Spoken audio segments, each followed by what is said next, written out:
एक भी हेमलेट, एक भी गांव विद्युतीकरण से वंचित नहीं रहना चाहिए। प्रश्न क्या है डॉक्टर रागिनी?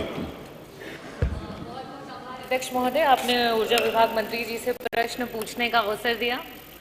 अध्यक्ष जी, मेरा प्रश्न मंत्री जी से था कि जो हमारे उत्तर प्रदेश में आबादी जो है वो गरीबी रेखा से नीचे है, जो हमारी विधवा महिलाएं हैं, जो हमारे वृद्ध लोग हैं, जो गंभीर बीमारियों से पीड़ित परिवार के मुखिया जैसे परिवार हैं, जो हमारे दिव्यांगजन लोग हैं, उनको बिजली में राहत पहुंचाने के लिए जो है विभाग क्या कर रही है?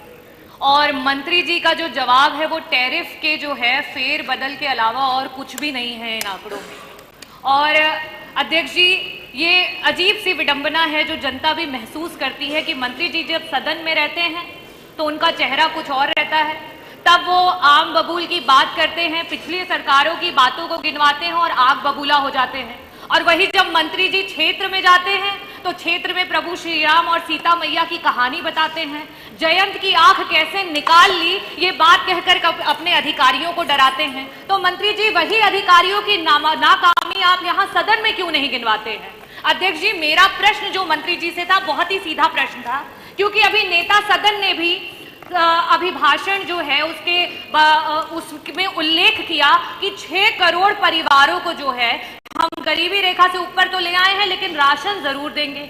अगर आप उनको 400-500 रुपए के राशन पे निर्भर कर रहे हैं क्योंकि आपको ऐसा महसूस होता है कि वो अपना राशन खरीदने में आज भी आपके 9 सालों की सरकार में सक्षम नहीं हो पाए हैं, तो मंत्री जी, मेरा पहला प्रश्न आपसे ये है कि अंत्योदय कार्ड धारक कौन होते हैं? ये कार्ड धारक ये वो लोग होते हैं जो गरीबी रेखा में बहुत ही नीचे। मेरा प्रश्न है ये, इसको थोड़ा ध्यान से सुनिएगा। ये अंत्योदय जो कार्ड धारक 40 लाख लोग हैं, ये गरीबी रेखा से नीचे हैं, जिनके लिए आप कोई स्कीम लेकर के नहीं आए हैं। 300 यूनिट बिजली मुफ्त की बात समाजवादियों ने की थी और यही 300 यूनिट बिजली का आपका बिल 1 साल का 20,800 रुपया पड़ रहा है। ये जो हमारी महिलाएं हैं, 48 लाख महिलाएं, इन विधवा महिलाओं को आप 1,000 पेंशन दे रहे हैं, लेकिन वही आप 1740 रुपए प्रति माह आप उनसे जो है उनका बिजली का बिल ले रहे हैं। यही जो हमारे 10 लाख दिव्यांगजन हैं, उनसे भी आप 1,000 रुपए उनको आप जो है पेंशन के नाम पे दे रहे हैं, 1740 रुपए आप उनसे जो है बिजली का बिल ले रहे हैं। वही वृद्धा पेंशन आप 1,000 रुपए दे रहे हैं, 1740 रुपए। तो आप क्या कर रहे हैं? एक तरफ से दे रहे हैं और दूसरी तरफ से डबल आप खींच ले रहे हैं। तो क्या आप जिस तरीके से सीता मैया की बात कर रहे थे और कह रहे थे कि प्रभु श्री राम ने जब बाण चलाया तो ना तो जो है महेश बचा पाए ना ब्रह्मा बचा पाए, तो आपको क्या सीता मैया इनमें नहीं नजर आती हैं? इन गरीब परिवार की महिलाओं में आपको सीता मैया नहीं नजर आती है? इन दिव्यांगजनों में आपको सीता मैया नहीं नजर आती है? मैं आपसे बस यही पूछना चाहूंगी कि 300 यूनिट बिजली मुफ्त की बात दिव्यांगजन को, वृद्धा को और साथ ही साथ जो हमारे बीपीएल के परिवार है, क्या उनको सरकार देगी? माननीय मंत्री जी। अध्यक्ष जी, सारा का सारा जवाब लिखित में दिया जा चुका है।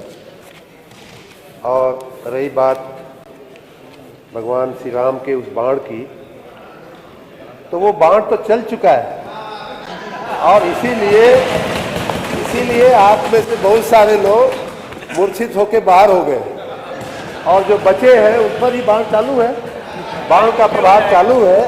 और वो बाण ऐसा है कि अमोघ बाण है, चाहे चाचा शिवपाल जी बैठे हो, चाहे माननीय पांडे जी बैठे हो, कोई बचा नहीं सकता समाजवादी पार्टी को सफाया होने से। रास्ता एक ही है कि जो लोग बचना चाहते हैं वो इधर आ जाए, तो शायद खन्ना जी बचा लेंगे। माननीय अध्यक्ष जी, बाहर चल चुका है। आपने नाम लिया, आपने उनका नाम लिया। माननीय अध्यक्ष जी, नाम नहीं लेना चाहिए, नाम लिया तो वो बोलेंगे। उत्तर आ जाए उसके बाद मैं अपना जवाब दे दूं। माननीय अध्यक्ष जी, ये बात उत्तर आए, माननीय सदस्य ने, सवाल भी तो वैसे ही था। माननीय सदस्य ने समाज के जिन वर्गों की बात किया है, महिलाओं की बात किया, दिव्यांगों की बात किया, वो सभी हमारे लिए बहुत ही संवेदनशीलता का विषय है।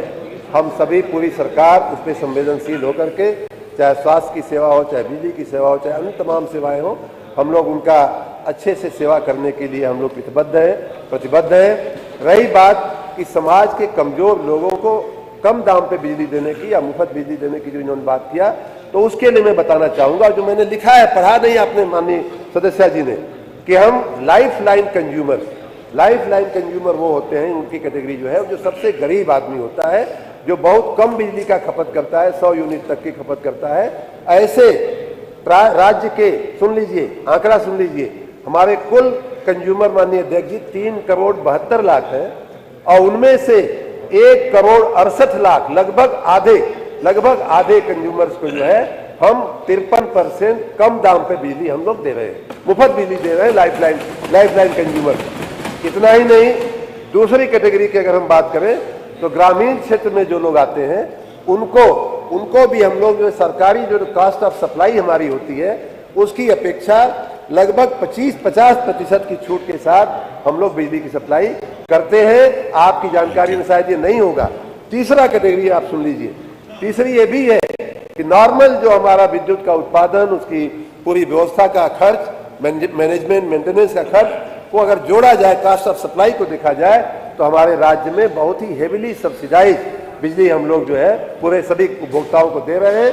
और मैं एक बार और ये बात भी अपनी बड़ी जिम्मेदारी के साथ कह रहा हूं कि हमारे जो घरेलू उपभोक्ता हैं उनकी जो बिजली की दरें हैं, पूरे देश में बहुत से राज्यों, एक आध राज्य को छोड़ करके लगभग सभी राज्यों की अपेक्षा हमारी बिजली की जो दरें हैं बहुत सस्ती है माननीय अध्यक्ष। एक और जानकारी देकर के मैं अपनी बात पूरी करूंगा कि गरीब उपभोक्ताओं का बिजली का बिल बड़ा होने का, बकाया होने का बड़ी चर्चाएं हुई है। पहली बार राज्य के इतिहास में ऐसा हुआ है माननीय अध्यक्ष जी कि 100% ब्याज की माफी के साथ, और पहली बार ऐसा हुआ है कि 25% मूलधन में माफी के साथ हमने योजना चलाई, जिसका लाभ अभी तक माननीय प्रधान जी भी पूछ रहे थे, 45 लाख कंज्यूमर्स ने, उपभोक्ताओं ने उसका लाभ लिया है।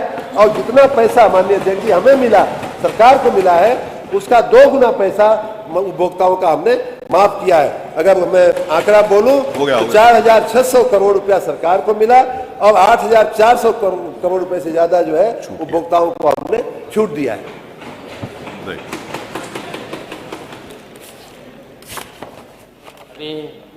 तो बाढ़ की बात करेंगे। हाँ, बाढ़ की बात। अभी विद्युत मंत्री साहब से मैं सुन रहे थे कि 17 से पहले कोई काम ही नहीं हुआ है, और नहीं, उन्होंने कहा काम नहीं, उन्होंने कहा हुआ है, उसके बाद ये जोड़ा है। उन्होंने कहा 10 लाख हुआ है, उसके बाद 8 लाख जोड़ा है, ऐसा बोला। ये नहीं बोला कि काम नहीं। मंत्री जी ने इतना मैं सुन रहे, शुरू से ही सुन रहे, बहुत असत्य बोलते हैं और बहुत ज़्यादा बोलते हैं। थोड़ा बहुत आप एडजस्ट कर लीजिए। तो जब असत्य बोल रहे हैं तो फिर बाढ़ कहाँ जाएगा? जो पाप करेगा उसी पर तो जाएगा। ठीक है, वही बोला माननीय मंत्री जी, जो पाप आप लोग कर रहे हो सरकार में, अरे तो बाढ़ वो तो बाढ़ बताएगा ना कौन पाप कर रहा है। आप पर ही लगेगा। डॉक्टर आगे पूछिए, डॉक्टर आगे पूछिए आपका लास्ट प्रश्न। एक अनुपूरक डायरेक्ट पूछिए। चाचा बैठिए, चाचा नहीं, सॉरी, माननीय शिवपाल जी बैठिए, सॉरी। 9 साल में जो माननीय शिवपाल जी आपको दे दिया, प्लीज बैठिए, प्लीज बैठिए। आदरणीय अध्यक्ष जी, मंत्री जी जो है अपनी ही बताई जो है वो कहानी जो है मुझे लगता है भूल गए, क्योंकि उसमें प्रभु श्री राम जी ने तिनका चलाया और वो बाढ़ बन गया। और मैं इसलिए पूछ रही हूँ अध्यक्ष जी क्योंकि इससे जुड़ा है। अब प्रदेश की जो सीता रूपी महिलाएं हैं वो तिनका नहीं बाढ़ चलाएंगी और आपकी जो सत्ता है वो तिनका हो जाएगी। मंत्री जी आप ये बताइए कि जो 48 लाख विधवा महिलाएं हैं उनको 300 यूनिट बिजली मुफ्त देंगे कि नहीं देंगे? हाँ, वो